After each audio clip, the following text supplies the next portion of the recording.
Right. Hello, everybody, and welcome to a BrightTALK discussion. I am Chris Roberts. I am with Laris, and I am very fortunate to have an amazing panel here with me on the sofa. And I am very fortunate I've got both Rick Shearer and Tom here with me. So without further ado, and ladies first, if you're going to go first. Hi, thank you for having me. Shearer Rubinoff. I'm a cybersecurity and blockchain speaker, advisor, thought leader, president of the company Secure My Social, and incubator Prime Tech Partners in New York City. Hi, Tom Langford. I'm Chief Information Security Officer at Publicis Group, which is a media, communications, advertising, digital marketing holding company. Nice. Rick. Rick McElroy, security strategist for Carbon Black. Everybody should know who we are and what we do. But we do endpoint security. We hunt bad guys and kick them out. Awesome. So the conversation today is going to be about diversity in the workforce. It's obviously something that I think is an ever increasingly aware issue that we're having to face. Over at B-Sides, there's obviously a whole lot of discussions about it. We had an entire track on it, talking about diversity. We're going to be doing the same thing at Hacker Halted and a number of other conferences. So we have a number of questions. Reminder for the audience and people that are listening in, I'm sitting here with an iPad in front of me, so if you ask questions, please feel free to send them in. I'll have them on here, and the BrightTALK folks and the ITSP folks are going to be basically turning around and saying, hey, ask these damn questions too. So with that, let's kick off at a very, very high level. Have the discussions really about how do we think, what's the best way when we're talking and we're advising the organizations that, not just that we work with, that we consult with and we have discussions with, how do we help them understand how to build a better culture, how to get that diversity into the culture? So whoever fancies having a first discussion. Okay, I guess I'll jump right in. Go for it. I think we have to think about diversity as a broad spectrum. It's not just diversity of different races. There's diversity of thought, diversity of culture, diversity of age and millennial generations and Gen X and generational diversity.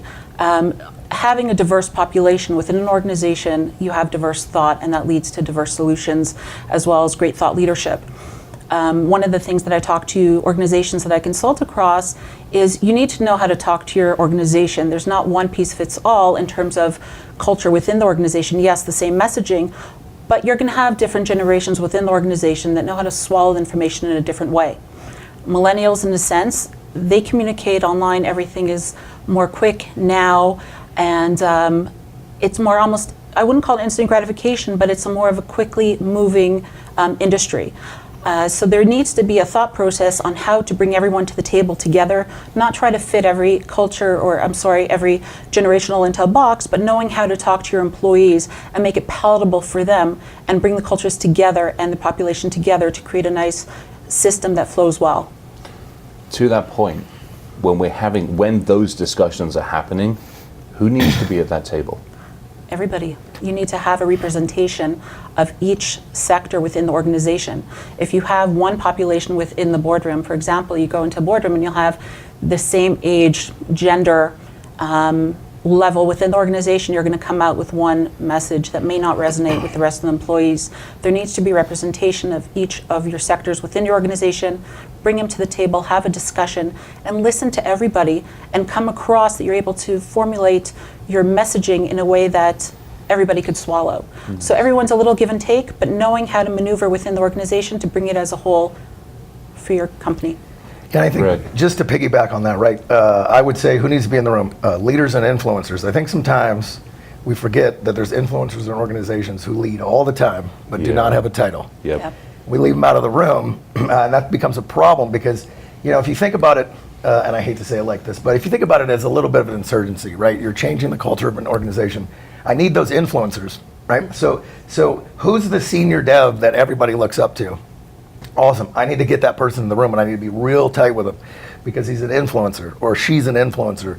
And if they are negative about security, then that's just never going to change, right? If they're negative about hiring for diversity, that's not going to change. So I think sometimes forget titles.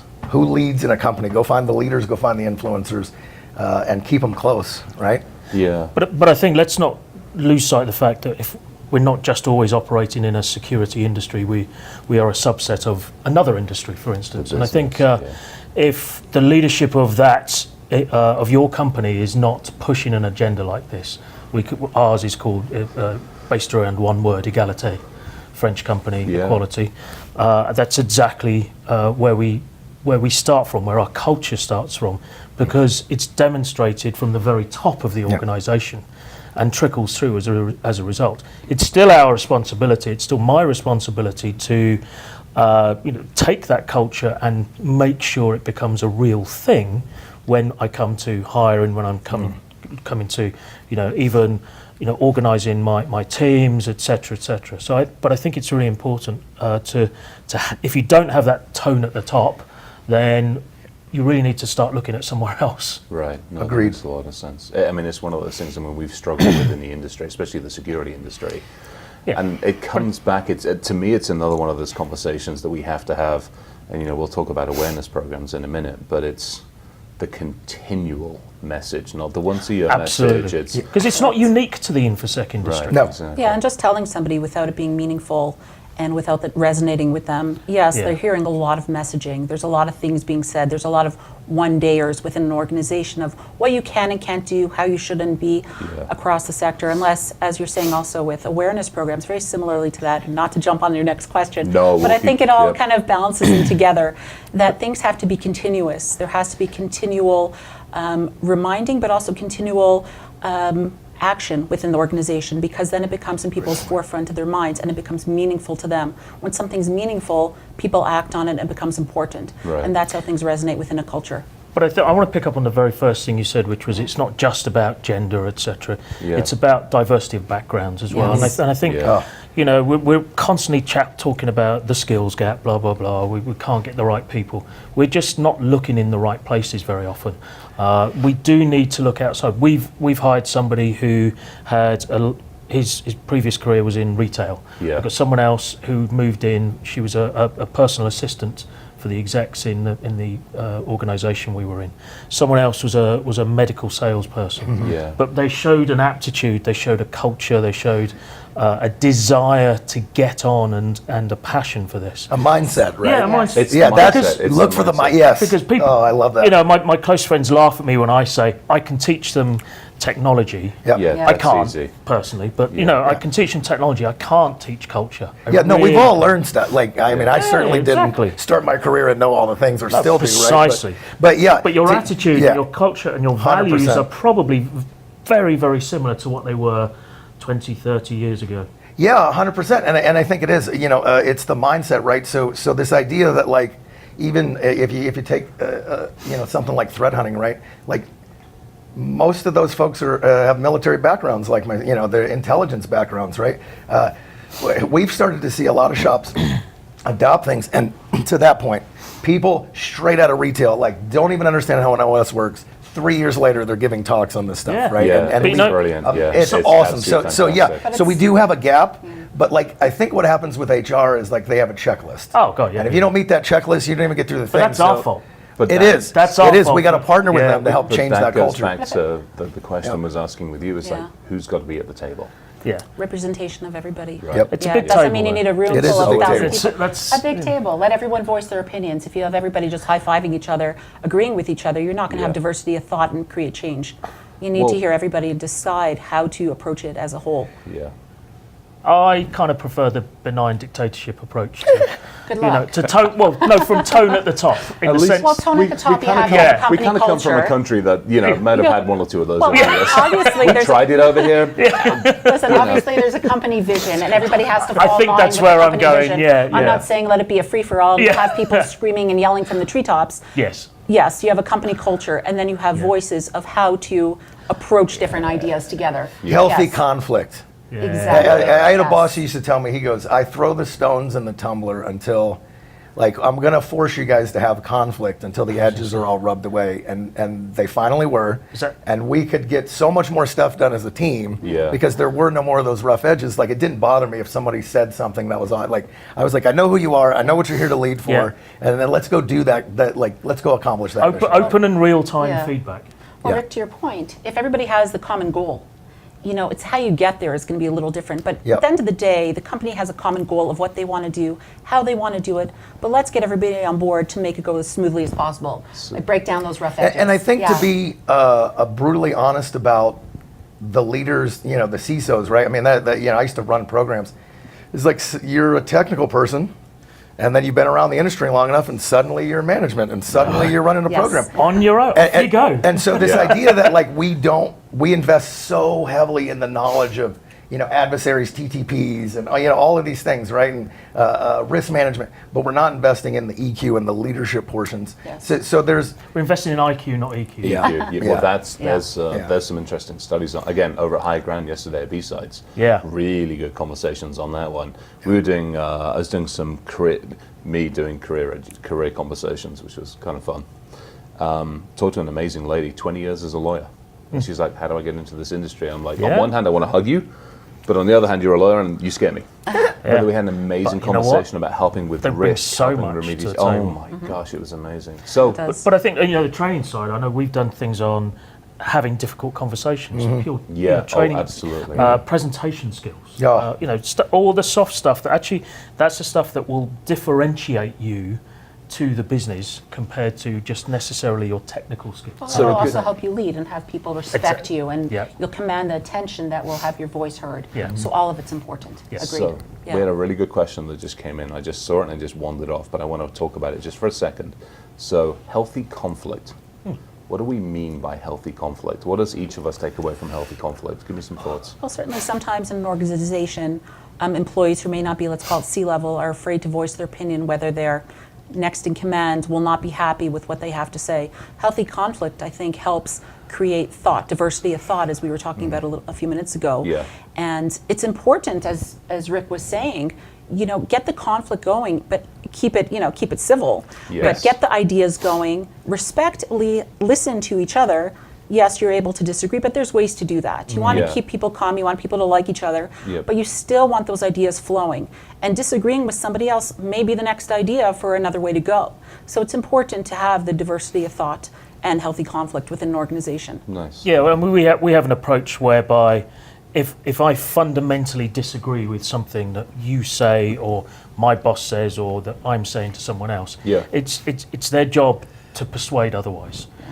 To the point, you know, if they feel so passionate about something that they need to persuade me otherwise, and vice versa. Yep. If you don't, I call it, you know, if you're not in violent disagreement. Yes. If That's you're a not good in one, violent yeah. disagreement, then can you align with what we're doing? You don't have to agree with something, but you can still align with an idea. Yes. You can still align with stuff, and it might sound like compromise, but you know that goes both ways. You know, I've changed But it's tactics. always a compromise. I mean, Yeah, it's exactly. always a I've changed compromise. tactics because actually, a number of people said should really go down this way, and that's important. You know, Yeah. it's we're presented with the same fundamental problems, right, in security, but there's infinity solves for X. Yes. Yeah. Right? So what's the best solve for X in your organization? Well, if I stand up and say, I think it's this, because I'm the person who runs this program and I'm making the call, and everybody just agrees, yeah.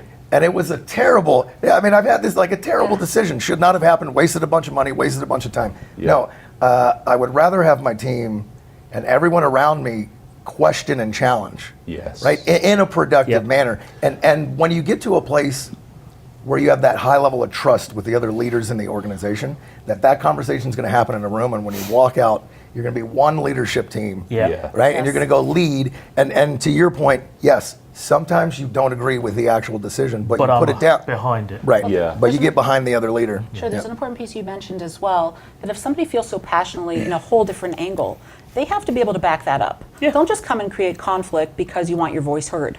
You know, that's a time suck for a business, and that's not a good way to go. Yeah. If you feel passionate about it, back it up and be able to present it in a way that people will hear you. So it's important to have, yes, you could have the diversity of thought and healthy conflict, but don't just be talking because it's just out there.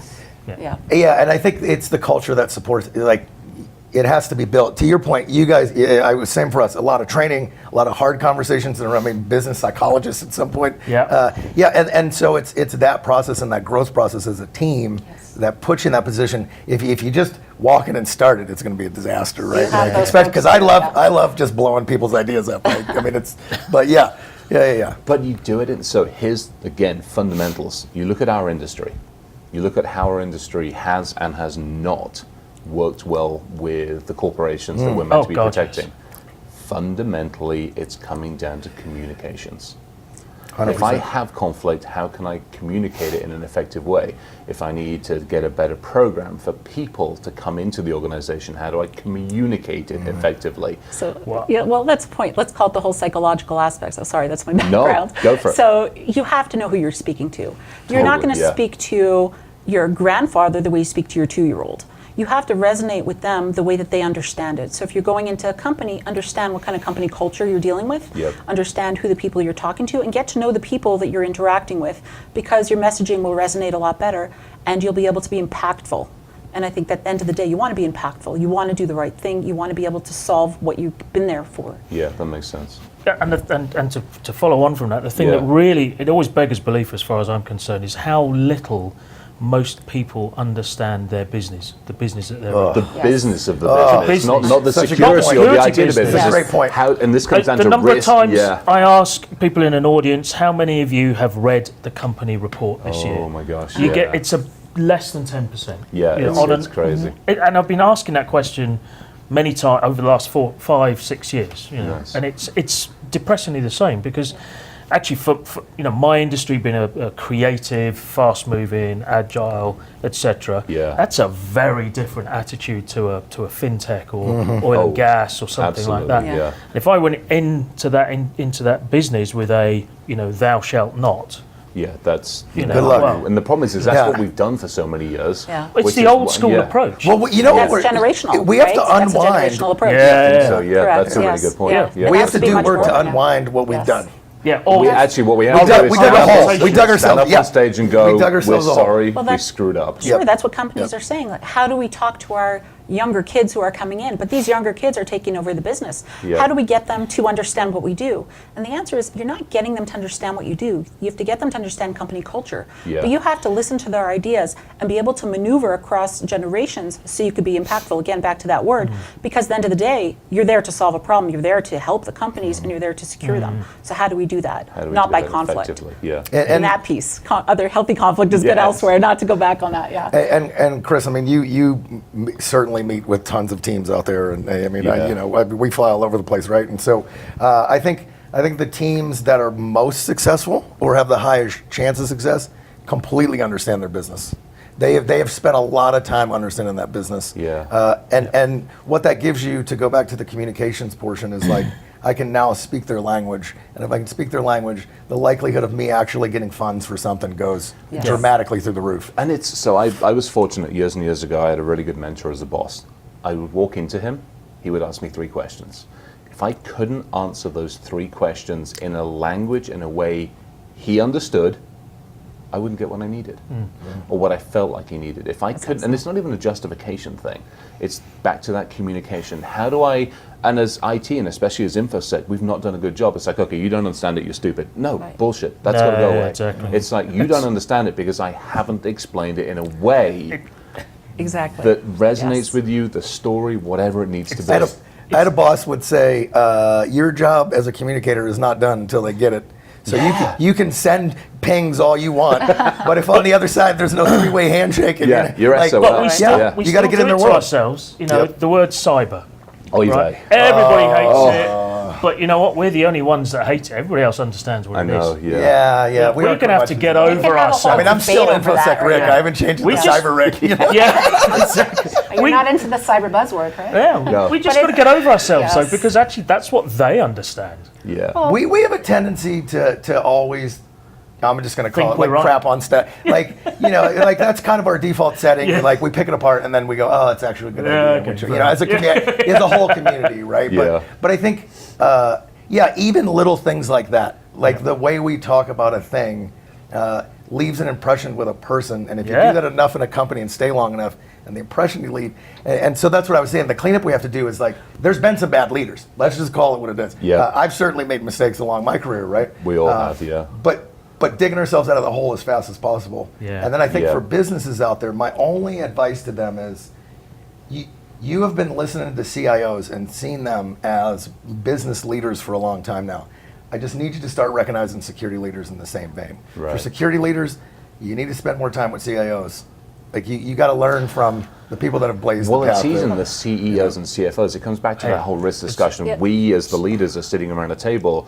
My special snowflake is no better or no worse than everybody else's. How do we special balance flower that risk? syndrome, Michael? Yep. Well, it's Yeah. also important, right? Company cohesion and loyalty. But also, respect is not demanded. Respect is earned. Right. So people at the top have to earn the respect of everybody else. So it's also tapping into all the things we discussed about, and it all plays upon each other in order to create that company culture and the cohesion and the respect and the ability to move forward in a nice unified way. Yeah. All right, so I'm going to drag this back to a slightly separate discussion on this one. So let's talk about, we've talked about the humans, we've talked about communications, let's talk about awareness. Let's talk about the very simple fact that we have 20, 25 billion devices coming online in the next couple of years. We have an IT infosec population that doesn't have enough hands to deal with it. We have arguably a population of people using this and putting it everywhere that don't necessarily understand the risks. So we really, as an argument point, have two ways of doing this. We either educate and train the humans, and if so, what the hell do we do? Or we take them out of the equation together and leave it to Black Hat and RSA to tell us that artificial intelligence will do it all for us. I wouldn't Give take me out some the thoughts. humans. Why? It was actually an interesting conversation I had with Rick the other day about education and awareness. Right. Just telling somebody and spitting it out one time is not education or awareness. Right. It's here, I'm throwing a spit of information at you, just swallow it and remember how to deal with it. It's continual education, it's continual awareness, it's the training all together. You have to be able to create the education within the organization that it's continuous within the employees from the lowest, I wouldn't call it lowest, I'm sorry, from the intern up to the CEO. Every single person within the organization needs to be trained the same way because at the end of the day, I still talk about the human being the weakest link, not bashing the humans, but again, we're human beings who de facto are going to make mistakes, are going to be tricked. It's all the social engineering piece. You have technology upon technology. It's to trick a human. It's to fish a human. There's all the things you're doing for a human, not the machine. So this has to be a continual thing within the organization all the time. Intern to the CEO, same education and training. I'd like to make a tweak to that statement, or slightly disagree, I guess I would say. I found that you have to find the modality that works for the group. And sometimes that's generational, sometimes it's job-based. You're right. So like, some people love videos, some people like, and so to craft a program, you have to have all the modalities. So what I did is I went and spent a lot of time with people who were highly educated in learning and development. I happened to work at a higher ed company, so it was really nice. Right? But yeah, the idea of like we gamified our education, right? Like we used all kinds of modalities. So thank you for correcting me on that. I didn't mean, have the specific exact same training. I meant really, you have to educate and put the same forethought into all your employees. You are correct. In terms of training, it's going to be different generationally. As you mentioned, yes, gamification for the younger generation is something they can wrap their heads around because they grew up around it. The different types of training has to be able to talk to the person and how they view things. So Rick, thank you for pointing that out. That is 100% correct. I think it's about feelings and emotions, because I think if you're asked to recount a film that you didn't enjoy, it would be a very short recounting of it. If you recount a film you did enjoy, you could talk with a friend for hours about it. And what we're not doing is creating a visceral response in people, be that through humour or whatever. So we have this concept of value plus story equals experience. Now the value is the content. This is what we're trying to teach you. This is the stuff you need to know. Add a story to it. Add something that's going to actually allow you to get an emotional response. And you'll have an experience as a result. So Maya Angelou, and I hate quoting people, but it's all about, they forget, you forget what you say to them, you forget what you teach them, but you never forget how they made you feel. But that's very true. It's humanizing your message in order to resonate with the people you're trying to get to. Shouting PowerPoint at people for an hour a year You don't enjoy is that? not going to do that. I like the shouting part. Because you did a talk recently about bell curves and education, right? And I found it completely fascinating because I was like, that kind of, I got to rethink about some stuff. But I would make the argument, we're completely aware as a society. I mean, just turn on CNN, right? And I'll talk about the general populace outside of cybersecurity, Oh, right? absolutely. We're aware, but There's another But population. we're not like, so people are like, I know that, because I have my mother-in-law that calls me and she goes, I know this is a thing, Yes. but what do I do about it? Like, Yes. and so I think as professionals and leaders, we have to lean into the education pieces, not just, hey, security is important and you need a seatbelt in the car. so this comes back yeah. to what Tom was saying. So what we tend to do again, back to the standing on stage stuff, it's January. We'll do a US-centric thing for the moment. It's January. It's tax season. Let's have a conversation about how you can protect you and your family about taxes. It's February. Absolutely. It's Valentine's Day. Nobody is sending you a Valentine's card that you can click to download something. That's the hack. That's the criminal side. It's March. It's March Madness. Don't download the sodding spreadsheet that tells you how to win the system. You're personalizing your message Exactly. to resonate with the Right. person that you're trying As to the approach. human and the Exactly. human for the family. Yes. How do I help you protect the kids? How do I help you protect the adults and everybody else? And by doing that, you protect the person. They bring that and they You're internalize making it into it the company. you're making Yes. it relevant to them in their personal In a lives, personal way. Yes. and Yeah. it becomes something that then is inherent in the same way that they will lock the car, they'll lock the house Yeah. when they leave, etc. It's an automatic reaction. Right. Yeah, we started a very similar thing where we would just do like, hey, we're going to talk about personal finance security, but it's not the security team. Like these are Yeah. outside experts from Yeah. the dataprivacy.org, right? Whoever. Oh, yeah, and yeah. and the impact that had immediately, the number of questions people engaged us with went up rapidly because it was personal to them. Yeah. We did one on, hey, does anybody in the company have teenagers in school? Like, we're going to Yeah. do a session on cyberbullying, Oh right? my And it's gosh, going to that's huge, The yeah. cyberbullying one we did alone. And now everybody wanted to, okay, hey, we got to start paying attention to what our kids are doing, Yeah. all of these things. And then Yeah. they start to see why you do that in your programs in the company. Stop Think about looking. it. Why do people sit up and pay attention to anything? Yeah. Even if they're watching a movie, watching a show, what makes them go there to go to that?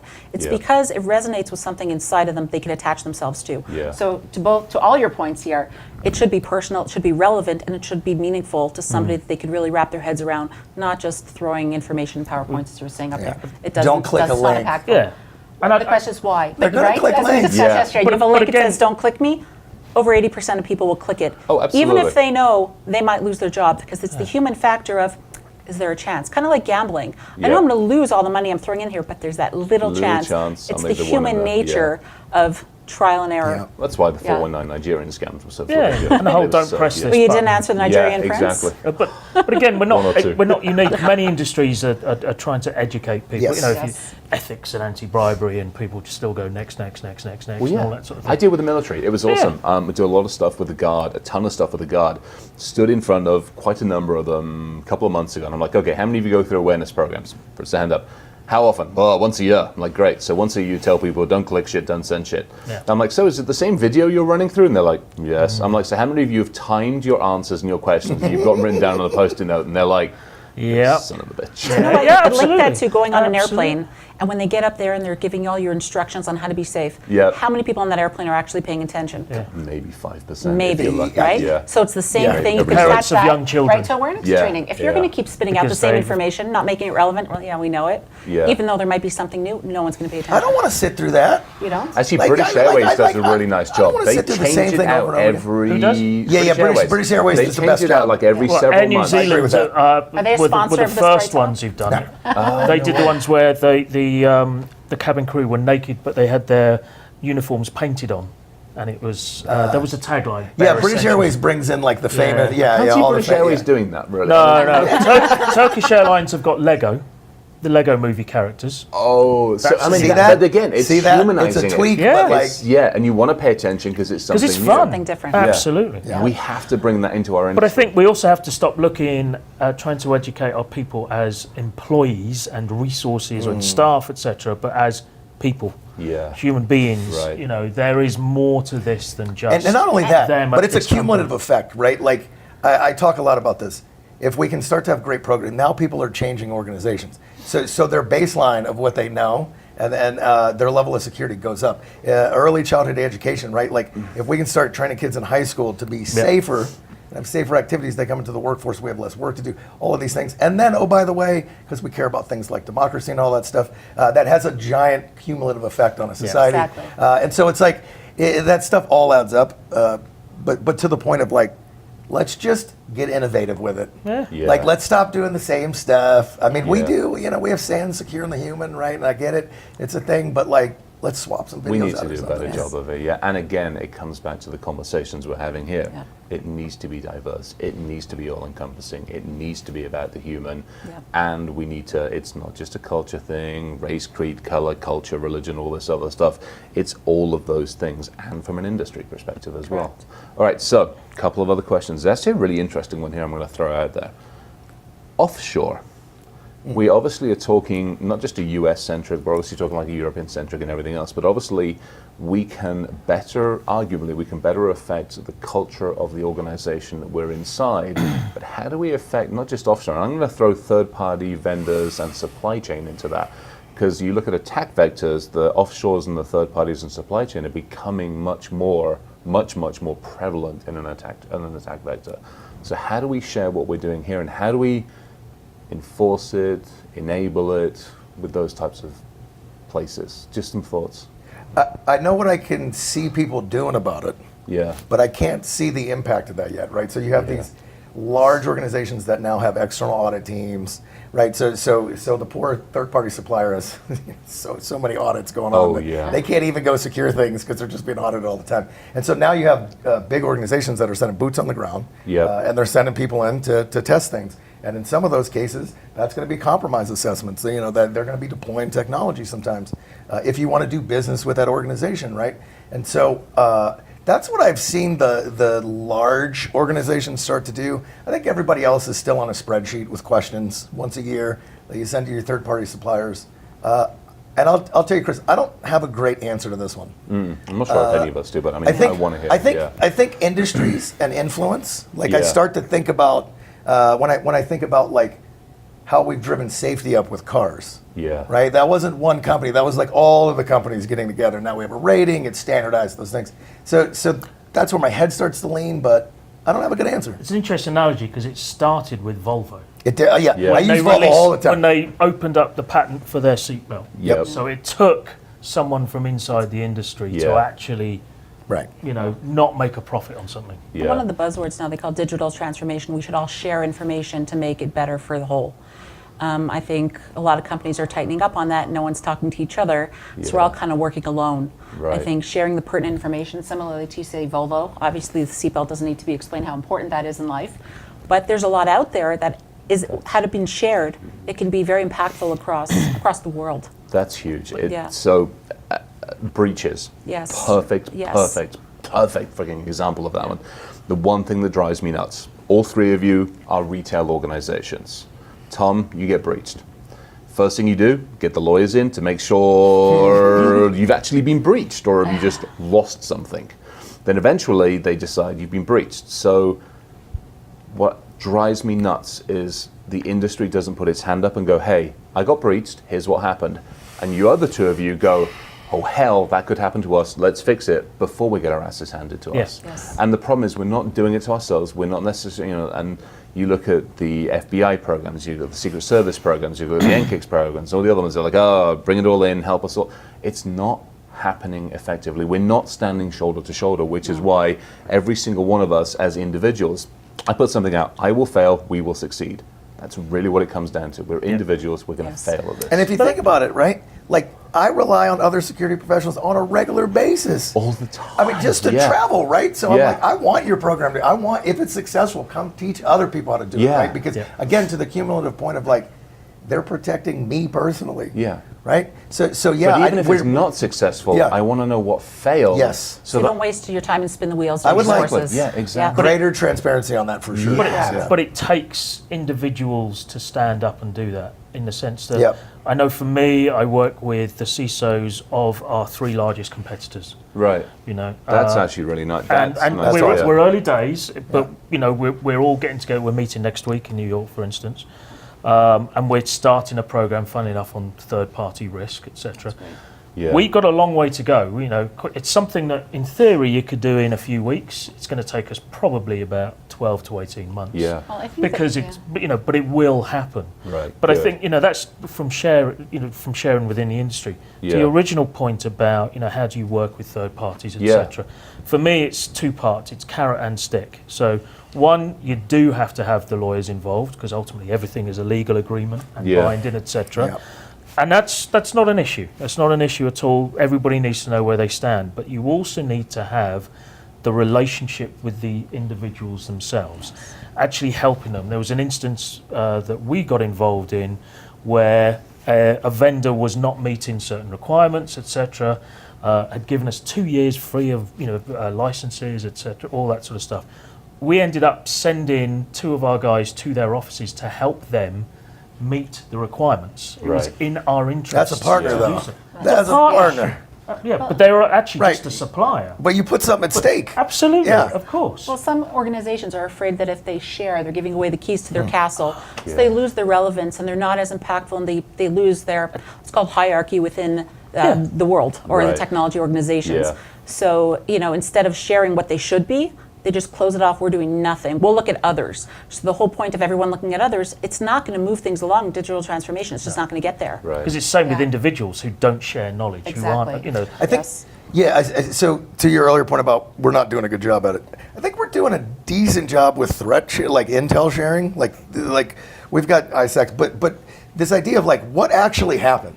Yeah. Like, yes. because I have to, I Exactly. respond to the media all the time, and I'm like, I went and read all the things that are out there, and I still can't tell you exactly what this thing was. And so it's Right. like, what's the vector? Like, what was it a user? Like, and I don't Yeah. want that to be 3 months later, or 6 months later, No, or a it's year got to later. be like, you've got to put your hand up and you've got to go, hey, everybody else in my industry, my vertical, whatever, this is what happened, however much detailing you get away, and this is how you can do a different, better job, whatever. There's bits of it, but it sure as hell isn't where it needs to be. Again, back to that protection, back to that, hey, communication, effectiveness, driving a security program. Interesting on this one. All right, so let's have a discussion on, let's go back to the humans. Yay, humans. I really don't want to. There is a part of me that wants a dystopian 1984. Be a hell of a lot easier. I bounce back and forth all the time. I know. Literally, day by day, I'm like, Is that with the robot overlords? yeah, It's way simple. Sorry, I'm the human fan. we're Thank you guys irrational. on that. Yeah. So there's some things where I'm like, I'd like to eliminate irrationality from the equation, but then robot overlords. I've seen a film about that. It's really good. I can tell you all about it. but then those things. So I like day by day, I'm like, yeah, get rid of the humans. This is crazy. We make completely irrational decisions about a thing, and then I go, but wait. The risk. And then that thing starts spinning, and you Whether we end up in the nicer version, which is up, or whether we end up in the 1984 version, it's No. Isn't that Yeah. more down to our It ain't gonna be failings as pretty. communicators? Yeah, I've and never educators? seen like a Really? dystopian light movie in the future, Oh, right? no. Where it's like No, you got it. it's happy and it kind of works, right? closest we got is Disney. We trashed the planet, we left it to the robots, Yeah. they half clean, actually they really didn't clean up, and we came back and hoped for the best. No, this isn't pretty. yeah. Yeah. All right, so to Planting a that pizza point, seed. how do we get more of us into this industry? Back to that advice, how do we do it? Not what do we do, but how do we do this in a more effective way? What's the messaging? Give me some thoughts. Well, as we talked about diversity of thought and culture and gender and just across the board, I think that it has to be palatable to people understand what really cybersecurity is. In general, the thought behind it is, a computer science programmer. But there's so many levels across what security can be and cybersecurity can be, and people can be impactful from all different areas. So just the opportunities out there.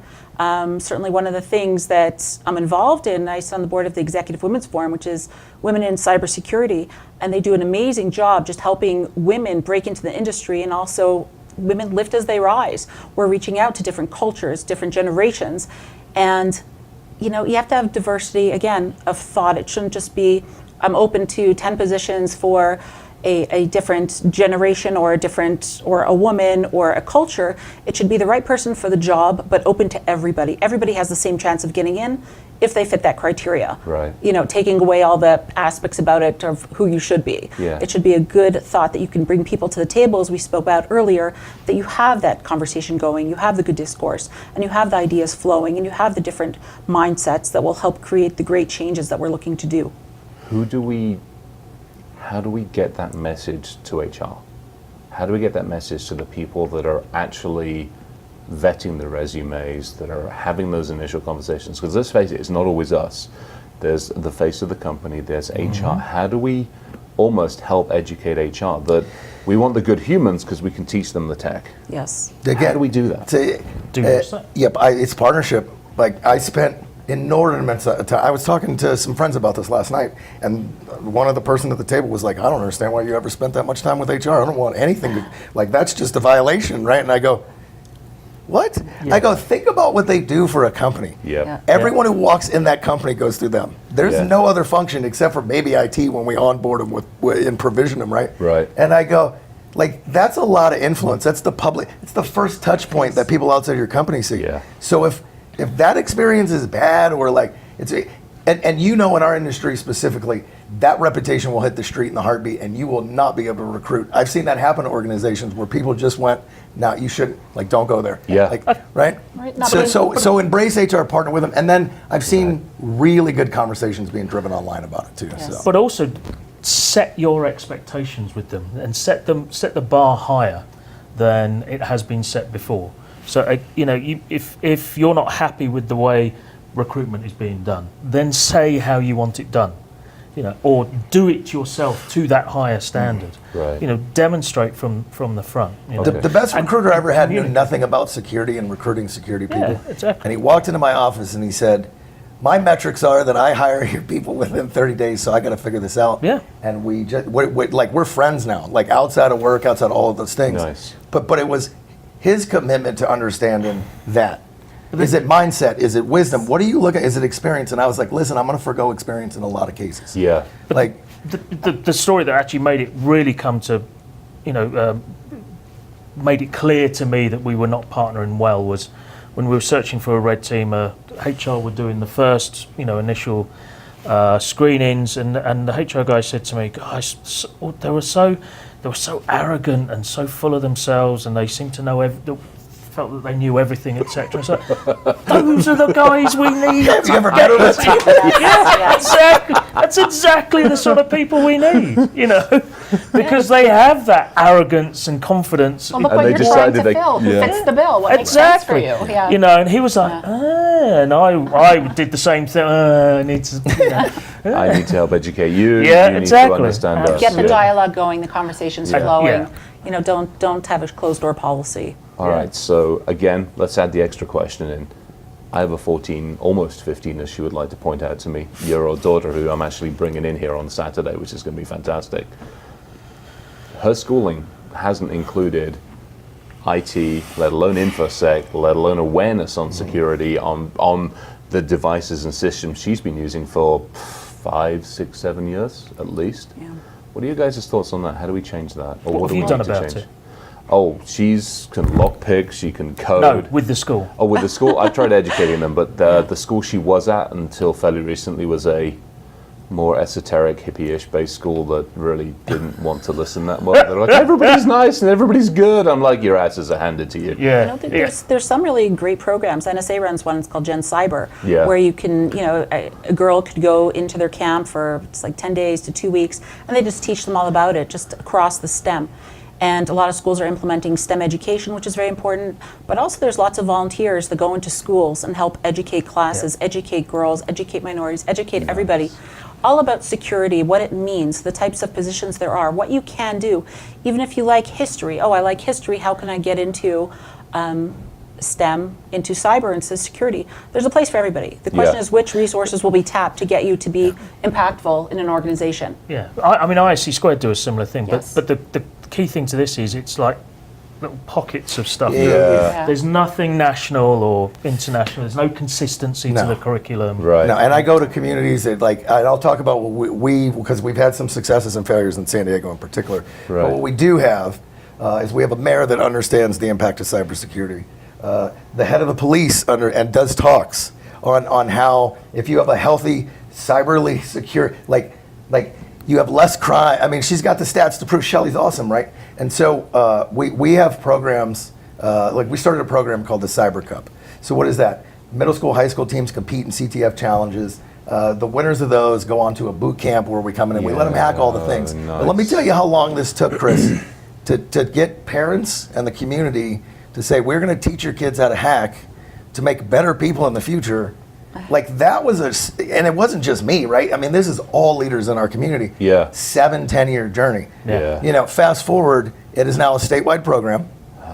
We've got companies that provide scholarships, right? But I'll never forget the first girl that we had to go through it.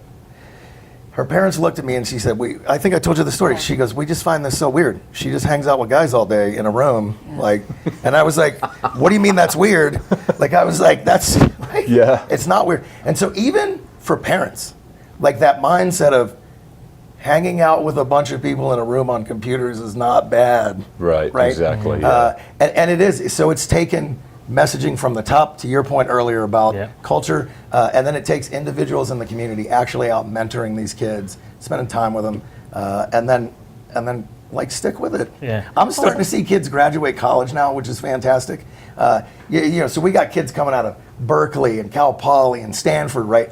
And then they're getting really rad jobs immediately, and it just makes me happy. So for any security people, if you can get involved and mentor, even if it's one kid, get out there. Well, Rick, to your point also, that I think it's also educating the parents too, to Yes. show them what the opportunities are. As you said, what's a hacker? People picture this person in a hoodie in a dark basement coding. I'm sorry. No, this is our jam. This is our I'm jam. online. I ran So on that's a what daily the hacker basis. persona is. Oh, yeah. So when you talk to the girls, like, I don't want to wear a hoodie. Like, that's what girls are thinking about. Talk to them how they want to be talked to.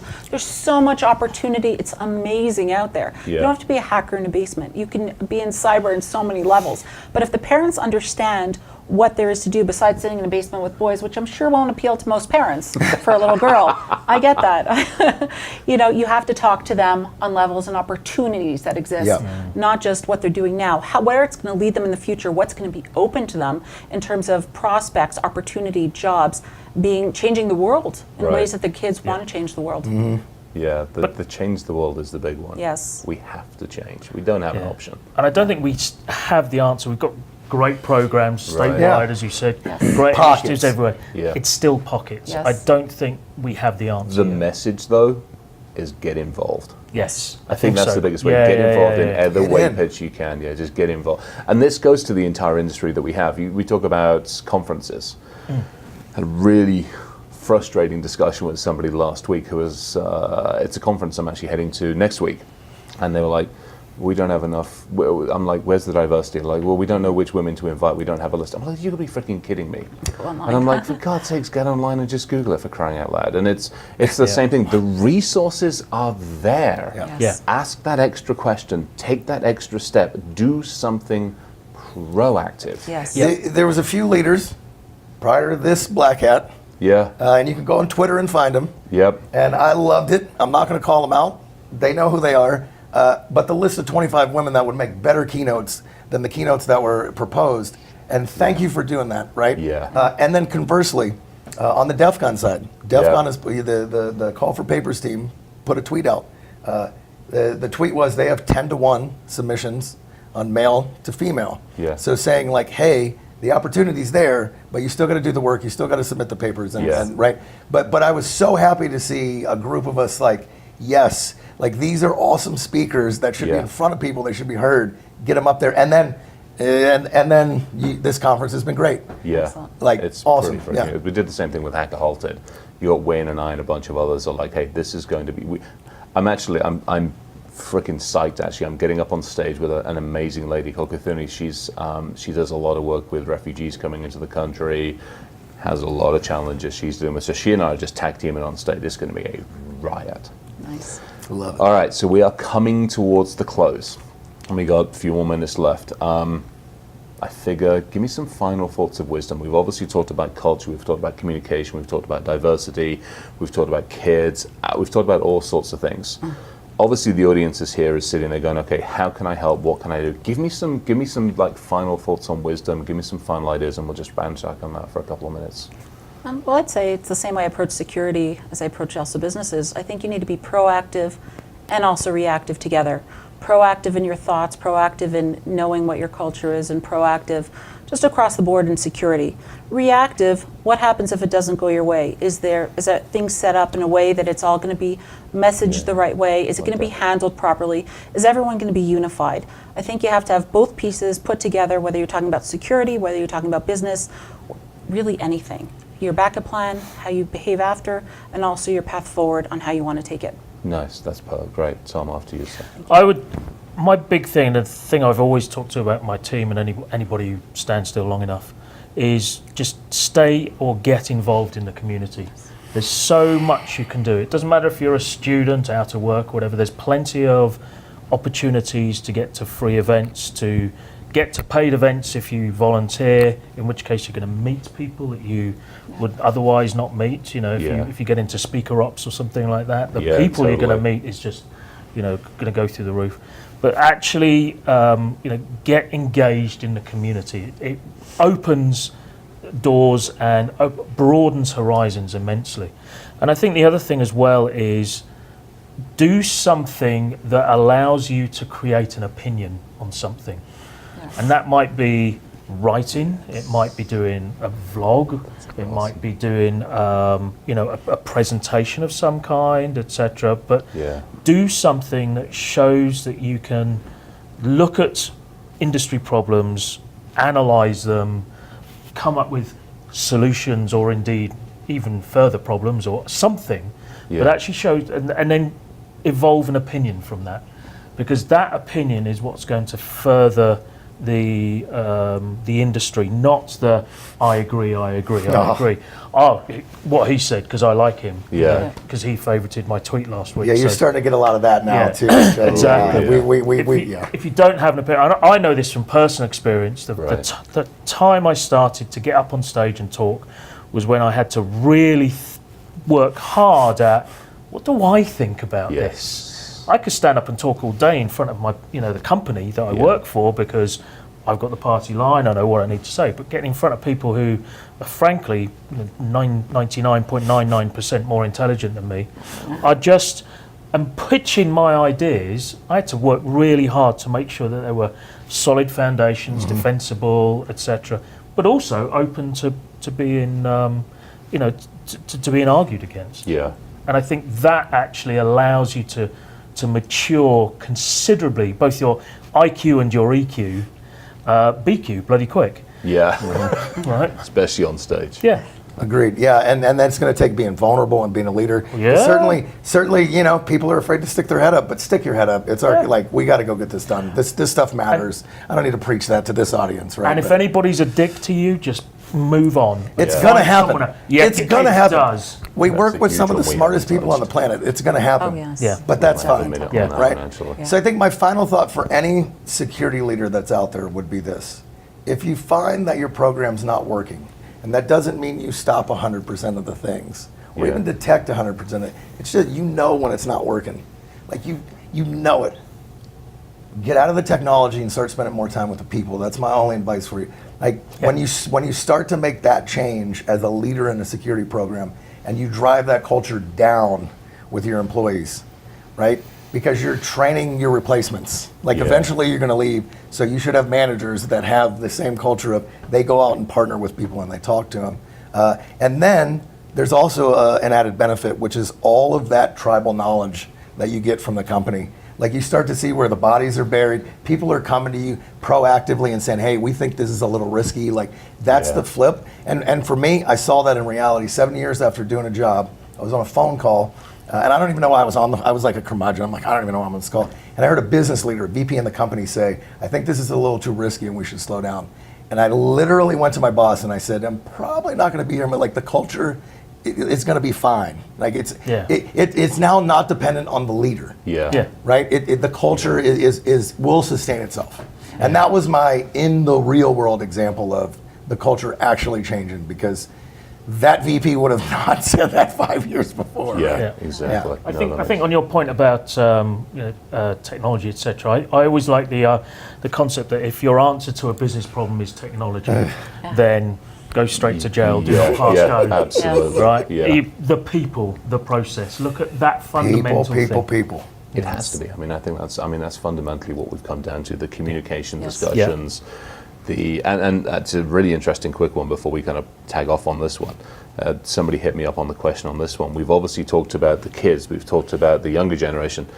We have an aging population. There's a number of us that have got actually nothing. Surface. Yeah, tell me about it. Oh my God, yeah. And I'm like, we haven't addressed those. I mean, that's a huge, vulnerable population that we've got to figure out how to address and deal with and protect, quite honestly. And if you look at the stats on identity theft and fraud, and then there's really interesting stats that align to states like Florida, and Nevada, and Arizona, and retirement communities. It's bringing in awareness, and it's bringing in understanding who you're talking to. Again, as we talked about generationally across and how you speak to different generations, talking to what's impactful to them, how to communicate in the right way that will resonate with them. But also a vulnerable population. But also, there's a lot to be said about wisdom with age. There's things we haven't seen in many different ways. Again, needs to be at the table to discuss their ideas and their perspective. But again, awareness is huge, communication is huge, and cross-culture important across all generations. Awesome. Yeah, that's a huge one. Thank you very, very, very much. Thank you. To all three of you. Hugely appreciative for the discussions. Massively appreciative for coming in here and bringing it. Great thanks to the BrightTALK and the ITSP folks for that. And I think we will quietly sign off and call it quits and good. Oh yeah, I'm looking at this camera. I'm looking all over the damn place. To everybody, to the audience, to everybody who's listening, to everybody that's on this and will listen afterwards, thank you very, very much. That's all from us at BrightTALK, ITSP, and my amazing colleagues in this conversation on the surface. Thank you very much. Ta-ta.